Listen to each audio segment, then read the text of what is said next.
Hello everyone. So basically आज हम देखेंगे कि हम ऑटोमेटिक डाटा एंट्री का जो कॉन्सेप्ट है वो कैसे एक्सेल में कर सकते हैं और उस सेम चीज़ को हम एमएस एक्सेस में कैसे कर सकते हैं, दोनों ही आज हम देखेंगे। तो पहले हम चलते हैं, देखते हैं एक्सेल में कैसे हम ऑटोमेटिक डाटा एंट्री करते हैं। तो उसके लिए हम विंडोज़ आर प्रेस करेंगे, यहाँ पर एक्सेल लिखेंगे और हमारा जो एक्सेल का विंडो है अभी वो ओपन हो जाएगा। जैसे कि आप देख सकते हैं अभी मेरा एक्सेल ओपन हो रहा है। सो मेरा एक्सेल अभी ओपन हो गया। इन जनरली जो ऑटोमेटिक डाटा एंट्री हम करते हैं एक्सेल में, उसका सिंपल तरीका दो तरीके हैं ऑटोमेटिक डाटा एंट्री के लिए। आप क्या कर सकते हैं कि एक सीट को आप ले सकते हैं फॉर्म के, मैं जैसे इसको रीनेम कर रहा हूँ, लिख रहा हूँ फॉर्म, जहाँ पर मैं मेरा डाटा लिखूँगा, और एक मैं कर दे रहा हूँ डाटाबेस, जहाँ पर मेरा डाटा रहेगा, डाटाबेस। ठीक है। और फॉर्म में मैं लिख दे रहा हूँ मेरा जो फॉर्म, मतलब जो मुझे चाहिए। जैसे कि मैं अभी एक सीरियल नंबर लिखूँगा, फिर स्टूडेंट का नेम लिखूँगा। ठीक है। फिर उसके बाद हम स्टूडेंट का मार्क लिखेंगे और फिर एक ईमेल आईडी लिखेंगे। ठीक है। तो मैं इतना ही लिख रहा हूँ अभी के लिए, मैं इतना ही लिख रहा हूँ आपको एग्जांपल दिखाने के लिए। सो ऑटोमेटिक डाटा एंट्री में क्या करते हैं, पहले मैं व्यू में जाके ग्रिड लाइंस को ऑफ कर दे रहा हूँ। ठीक है। ऑटोमेटिक डाटा एंट्री में क्या करते हैं कि पहले तो हम इसको एक फॉर्म की तरह डिज़ाइन करेंगे, जैसे कि एक नॉर्मल फॉर्म होता है वैसे ही हम डिज़ाइन करेंगे। मैं इसका कलर थोड़ा चेंज कर दे रहा हूँ, लाइन का कलर। ठीक है। लाइन का कलर फिर से चेंज कर दे रहा हूँ, तो ये हमारा लाइन का कलर चेंज हो गया। अभी मुझे एक बटन चाहिए होगा जिसमें क्लिक करने से मेरा डाटा जो है वो दूसरे वाला डाटाबेस में रह जाएगा। सो मैं इसमें लिख दे रहा हूँ, ये मेरा स्टूडेंट फॉर्म है, इसीलिए मैं यहाँ पर लिख दे रहा हूँ स्टूडेंट फॉर्म, और आप लिख सकते हैं स्टूडेंट फॉर्म। ठीक है। तो मैं इसको थोड़ा सा बड़ा कर रहा हूँ, जैसे थोड़ा अच्छा दिखाई दे वगैरह वगैरह, और इसका एक कलर दे रहा हूँ जैसे थोड़ा सा और ज़्यादा अच्छा लगे। तो आप इस तरह से डिज़ाइन कर सकते हैं। फिर हम क्या करेंगे कि अभी एक इंसर्ट में जाएंगे और इस फॉर्म को थोड़ा सा डिज़ाइन वगैरह करेंगे। जैसे कि मैंने शेप लाया और शेप में ला के थोड़ा सा एक फॉर्म की तरह इसको डिज़ाइन में कर दे रहा हूँ। मान लीजिए इस तरीके से एक फॉर्म है हमारा, तो हम इसको डिज़ाइन वगैरह कर रहे हैं, थोड़ा सा स्लाइड व्लाइड कर देंगे, और जो सेफ का फील्ड है वो उसको मैं नॉन कर दूंगा क्योंकि मुझे नहीं चाहिए। ठीक है। तो अभी हमारा जो फॉर्म है वो रेडी हो चुका है। यहाँ पर अब मैं एक बटन चाहिए होगा, सो इंसर्ट करेंगे, शेप में जाएंगे, और मैं एक बटन यहाँ पर रेडी कर रहा हूँ, प्रिपेयर कर रहा हूँ। ठीक है। जैसे कि मान लीजिए ये वाला बटन मैंने यहाँ पर रेडी किया, तो और फिर राइट क्लिक करके यहाँ पर मैं ऐड टेक्स्ट कर दूंगा, एडिट टेक्स्ट, और लिख दूंगा सेव। तो हमें करना क्या है कि यहाँ से क्लिक करने से हमारा जो पर्टिकुलर उस वाले सीट में वो आ जाएगा। उतना हमें करना है, बस सिंपली हमें उतना ही करना है। तो हम सेव करेंगे और हमारा जो सेव है आ चुका है, स्टूडेंट फॉर्म लिखा हुआ है, सेव हमारा बटन रेडी है, और अभी हमारा फॉर्म का डिज़ाइन रेडी हो गया। उसके बाद हम डाटाबेस में जाएंगे और यहाँ पर एक डाटाबेस का सिनेरियो अच्छे से डिज़ाइन करेंगे। सो उसको डिज़ाइन करने के लिए मैं फॉर्म में ही जाता हूँ और ऊपर का जो पर्टिकुलर सिनेरियो है उसको मैं कॉपी कर दूँगा। लेफ्ट साइड का जो भी मेरा फील्ड है उसको मैं कॉपी कर दूँगा। कॉपी करने के बाद डाटाबेस में आके मैं उसको कर दूँगा पेस्ट आज ट्रांसपोज में पेस्ट क्यों कर रहा हूँ, क्योंकि मुझे उस वाले हेडिंग को दोबारा यहाँ पर लिखना नहीं पड़ेगा। ठीक है। तो पेस्ट आज ट्रांसपोज कर दिए हम, ऐसे हमने कर दिया। ठीक है। करने के बाद हम थोड़ा इसको एडिटिंग वगैरह कर देंगे, जैसे हम एडिटिंग करते हैं, नॉर्मल एडिटिंग जैसे हम करते हैं वैसे हम एडिटिंग कर देंगे इसको थोड़ा सा। और करने के बाद ऊपर हम लिख देंगे हमारा डाटाबेस, लिख देंगे स्टूडेंट डाटाबेस, या फिर डाटाबेस जो भी आपका दिल करे आप लिख सकते हैं। तो मैं इसको थोड़ा सा बड़ा कर दे रहा हूँ, कलर वगैरह दे रहा हूँ। ठीक है। और मैं इनका बैकग्राउंड कलर दे दूँगा उस वाले कलर में, और फोरग्राउंड कलर दे दूँगा वाइट। थोड़ा सा डिज़ाइन के लिए मैं इसको कर रहा हूँ, कोई दिक्कत वाली बात ऐसे नहीं है। ठीक है। और अभी हम व्यू में जाके ग्रिड लाइन को फिर से ऑफ कर देंगे। तो ये हमारा हो गया डाटाबेस जहाँ पर रखना है, और ये हमारा हो गया फॉर्म जहाँ से डाटा जाएगा। सो फॉर्म से डाटा जाएगा, डाटाबेस में हमारा जो डाटा है वो रहेगा। उसको करने के लिए आपको सिंपली करना क्या है कि आपको मैक्रो का एक सिनेरियो एक्टिव करना होगा। मैक्रो सिनेरियो को एक्टिव करने के लिए आपको व्यू में जाना होगा, और व्यू में यहाँ पर एक मैक्रो का सिनेरियो है, आप जाकर रिकॉर्ड मैक्रो में क्लिक कर सकते हैं।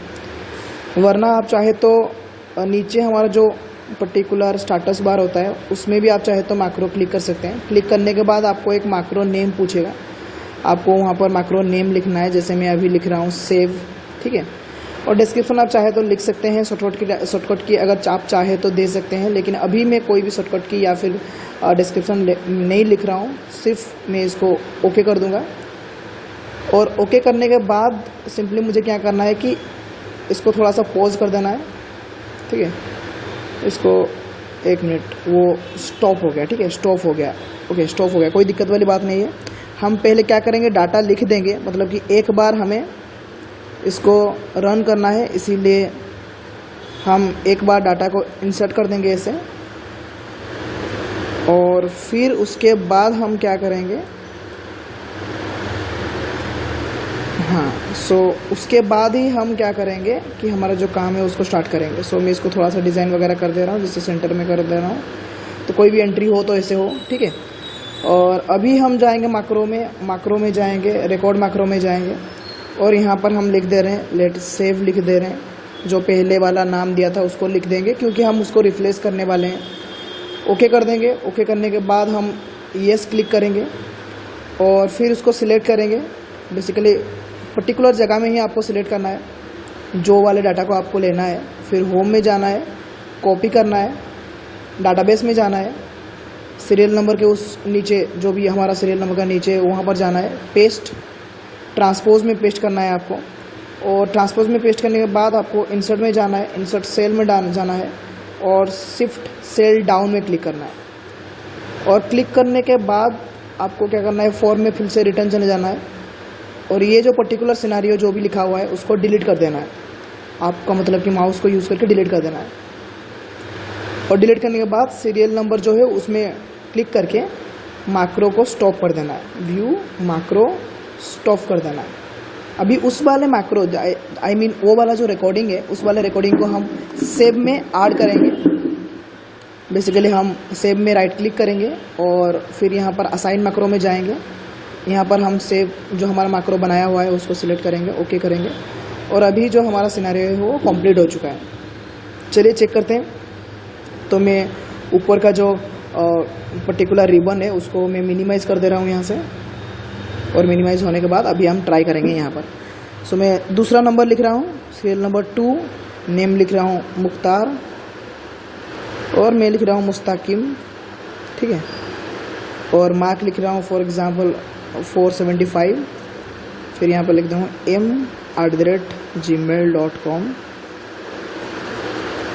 और उसके बाद हम सेव कर देंगे।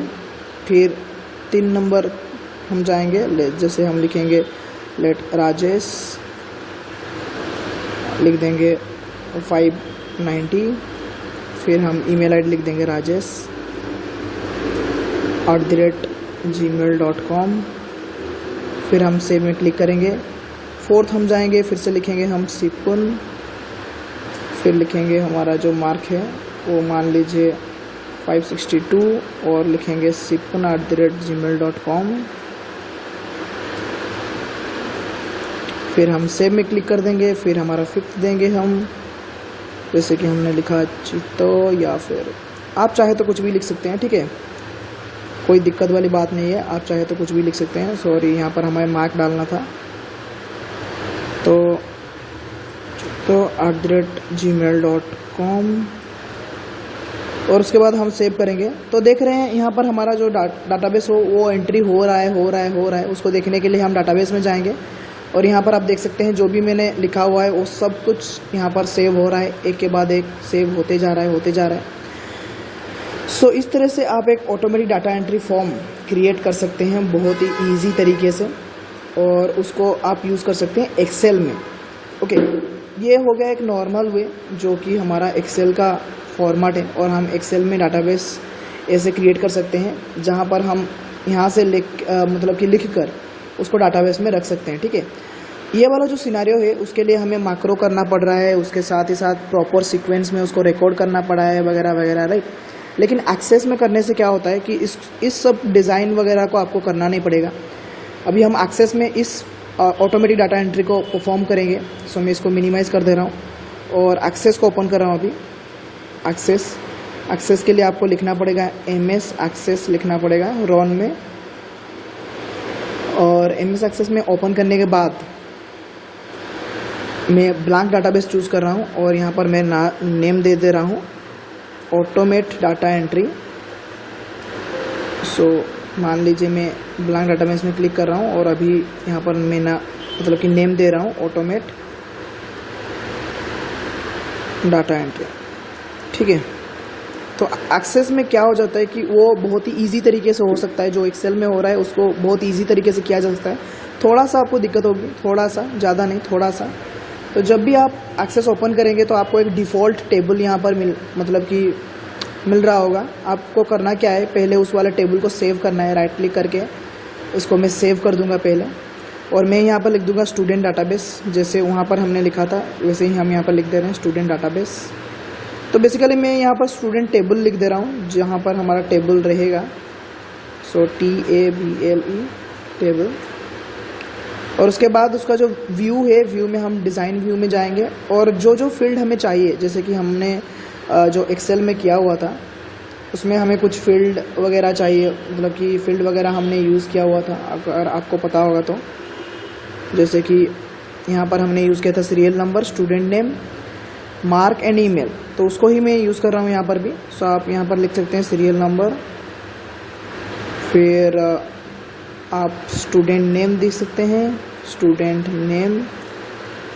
नेम को आप मैं शॉर्ट टेक्स्ट रख सकता हूँ। फिर मार्क को आप नंबर रख सकते हैं, नंबर।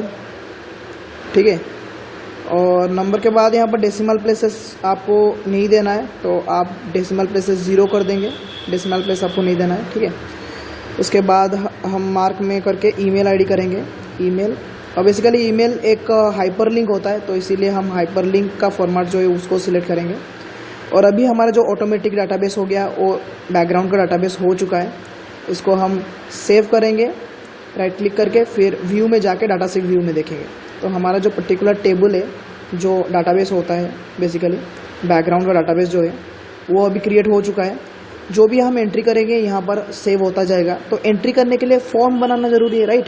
जैसे हमने एक्सेल में फॉर्म बनाया हुआ था वैसे ही हम इस वाले पर्टिकुलर सिनेरियो में भी फॉर्म बनाएंगे। सो फॉर्म बनाना यहाँ पर बहुत ईजी है, आपको सिर्फ क्रिएट में जाना है, फॉर्म विज़ार्ड में क्लिक करना है, और फॉर्म विज़ार्ड क्लिक करने के बाद सीरियल नंबर जो है वो ऑटोमेटिक मतलब कि एंट्री होगा, उसका ऑटो नंबर फॉर्मेट हमने दिया हुआ था।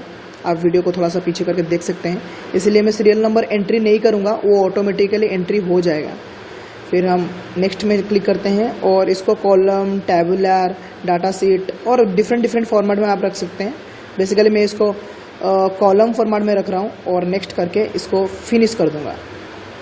और मैं इसका नेम थोड़ा सा चेंज कर देता हूँ फिनिश करने से पहले, मैं इसको स्टूडेंट फॉर्म लिख दे रहा हूँ, ठीक है। और फिर फिनिश कर दूँगा। फिनिश करने के बाद हम देख सकते हैं, फिनिश करने के बाद आप देख सकते हैं यहाँ पर मेरा स्टूडेंट नेम आ रहा है, मार्क आ रहा है और ईमेल आईडी के लिए जगह आ रहा है। सो इन सब को थोड़ा सा एडजस्ट करने के लिए हम थोड़ा चेंज करेंगे, लेआउट व्यू में जाएंगे और लेआउट व्यू में इसको थोड़ा सा ऊपर कर देंगे, थोड़ा हम ऊपर कर देंगे, इन सब को थोड़ा सा ऊपर ले जाएंगे, ठीक है। कोई दिक्कत वाली बात नहीं है। आप चाहे तो इसको क्लिक करके मतलब कि अप एरो की यूज़ करके आप ले सकते हैं, कोई दिक्कत वाली बात नहीं है। अप एरो की यूज़ करिए और इन सबको ले जाइए, कोई दिक्कत वाला सिनेरियो नहीं होगा, ठीक है। और थोड़ा सा नीचे, थोड़ा सा ऊपर, थोड़ा सा नीचे, हाँ ठीक है, हो गया।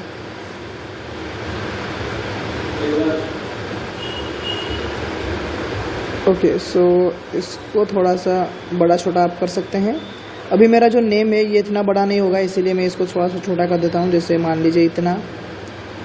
और फिर इसको भी मैं थोड़ा सा बड़ा कर दे रहा हूँ, मार्क थोड़ा सा अच्छा ही दिखे, मतलब कि बड़ा ही दिखे। आप चाहे तो आधा रख सकते हैं, कोई दिक्कत वाली बात नहीं है। ईमेल आईडी को मैं उतना ही रखता हूँ, ठीक है। और साइज़ करने के बाद आपको करना क्या है कि व्यू में जाना है और फॉर्म व्यू में इसका क्लिक करना है और यहाँ पर हम एंट्री कर सकते हैं। जैसे कि स्टूडेंट नेम में मैंने एंट्री किया संजय, ठीक है, और संजय कुमार, और फिर मैंने टैब यूज़ किया। बेसिकली नेक्स्ट सेल में जाने के लिए मैं टैब यूज़ कर रहा हूँ और लिखते हैं 452। फिर मैं ईमेल आईडी दूंगा संजय कुमार, टैब यूज़ कर रहा हूँ मैं नेक्स्ट जाने के लिए, sanjay@gmail.com बेसिकली। और फिर से हम नेक्स्ट जाने के लिए भी टैब यूज़ करेंगे दूसरा वाला एंट्री करने के लिए। और अदिति फॉर एग्जांपल हम लिख रहे हैं अदिति, फिर मार्क इसका दे रहे हैं 475, फिर हम इसका लिख रहे हैं aditi@gmail.com, ठीक है। तो यहाँ पर सिर्फ आपको टैब करके जो भी जितने भी एंट्री करना है उतना एंट्री कर देना है। करने के बाद अगर आप स्टूडेंट टेबल में जाएं तो आप देख सकते हैं आपका जो डाटाबेस में डाटा है वो यहाँ पर आ चुका है। बेसिकली आया नहीं है, आपको रिफ़्रेश करना पड़ेगा। रिफ़्रेश करने के बाद आपका जो डाटा है वो आ चुका है यहाँ पर। और ऐसे ही करके आप एक फॉर्म में एंट्री करते हैं और एक टेबल में रह जाता है, जो कि बहुत ही ईजी है इन रिलेटिव टू द एक्सेल, क्योंकि एक्सेल में बहुत सारे सेल वगैरह हैं, कहीं पर अदर प्लेसेस में क्लिक हो सकता है, कुछ भी अदर सिनेरियो हो सकता है। सो इसीलिए आप चाहे तो यूज़ कर सकते हैं MS एक्सेस को ऑटोमेटिक डाटा एंट्री के लिए। कंपनी के लिए भी बहुत अच्छा है और आपको प्रैक्टिस करने के लिए भी बहुत अच्छा है। आप दोनों के दोनों ट्राई करिए। और अगर इस वाले वीडियो को आपको अच्छा लगा तो फिर आप लाइक कर सकते हैं, चैनल में सब्सक्राइब कर सकते हैं और हमारे साथ हमेशा बने रहिए। Thank you.